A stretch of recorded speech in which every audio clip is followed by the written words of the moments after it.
छत्रपती संभाजी महाराजांना वाचवण्याचे 2-3 प्रयत्न झाले होते.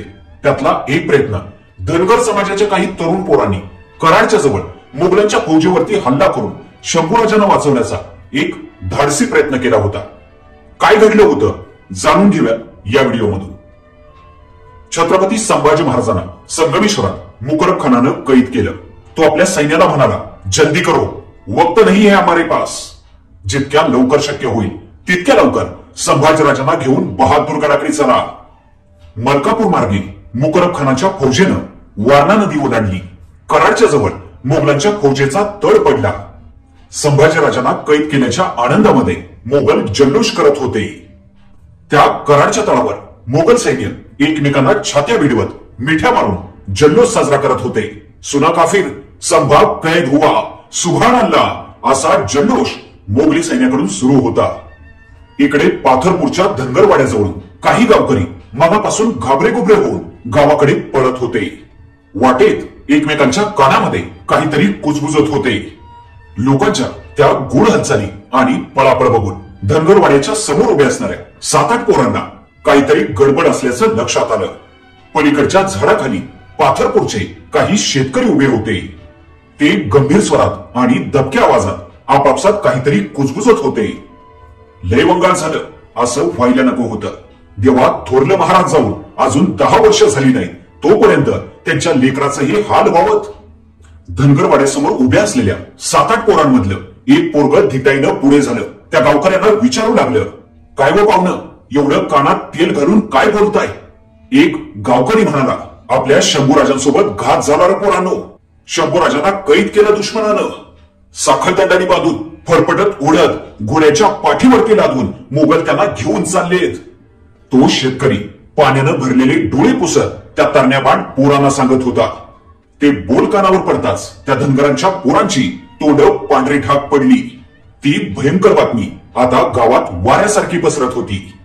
आया बहिणी प्रचंड दुःखी झाल्या होत्या. जाणती माणसं रडत होती. आपल्या घरातलंच कोणी दगावण्यासारखं सगळ्यांची अवस्था झाली होती.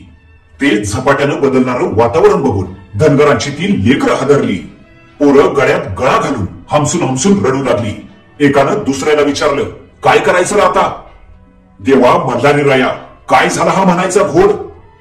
मगाचपासून ओक्साबोक्षी रडणारी ती पोरं आता शांत झाली होती. आसवनचा पूर आता आटला होता. त्या 7-8 पोरांच्या कानशिल्या आणि धामण्या गरम झाल्या होत्या. जणू त्यांच्या देहातच शेकोट्या पेटल्या होत्या. हात शिवशिवू लागले. एकानं विचारलं, सांग दादा, आता काय करायचं? गड्यानो, काय करायचं म्हणून काय पुसतार? मेंढ्यांच्या कळपात हळूच घुसलेल्या लांडग्यावर झडप घालणारी आणि जिवंत लांडग्याचा जाबडा फाडणारी आपली धनगरांची औलाद आहे. आपल्या डोळ्याला गुंगारा देऊन ते सैतान आपल्या राजाला घेऊन चालल्यात. त्या सगळ्यांची हाडं मोडू. चला निघा. हातात मिळेल त्या काठ्या कुऱ्हाडी घेऊन पोरं निघाली. तहानभूक विसरलेली ती धरणीची 7-8 लेकरं हातात मिळेल त्या काठ्या कुऱ्हाड्या घेऊन कराडच्या दिशेनं चालू लागली. त्यांच्या पायांना 10 हत्तीचं बळ आलं होतं. छात्या धडधडत होत्या. न थांबता न थबकता ती 8-10 लेकरं रात्रभर धावत होती. त्यांच्या कमरेच्या कातडी करदोड्यात बांधलेल्या काठ्या कुऱ्हाडी अक्षरशः शिवशिवत होत्या. कराडचा मोगलाई तळ मध्यरात्री डाराडूर झोपला होता. बाजूच्या कोयनेच्या पात्रातून थंडगार वारा वाहत होता. तळावरील पहारेकरी आणि चौकीदार जागे होते. जागोजागी मशाली पेटल्या होत्या.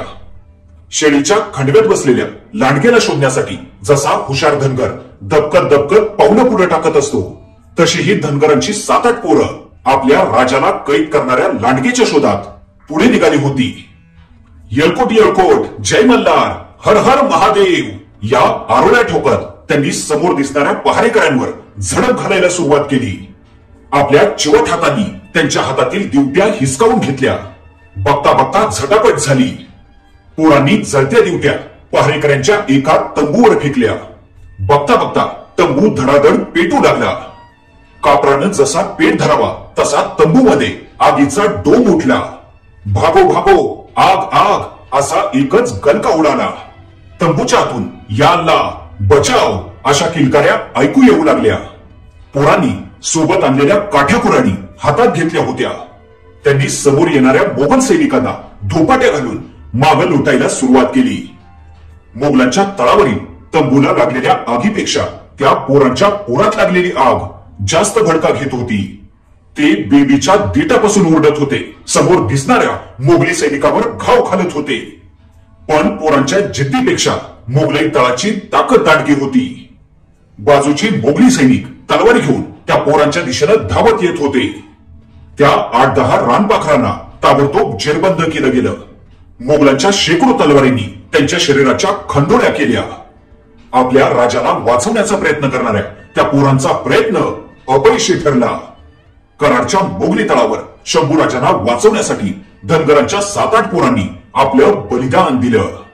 मित्रांनो, कदाचित शंभूराजांना सुटून जाण्याची एक संधी मिळाली असती ना, तर आज संपूर्ण जगावर मराठ्यांचा भगवा फडकला असता.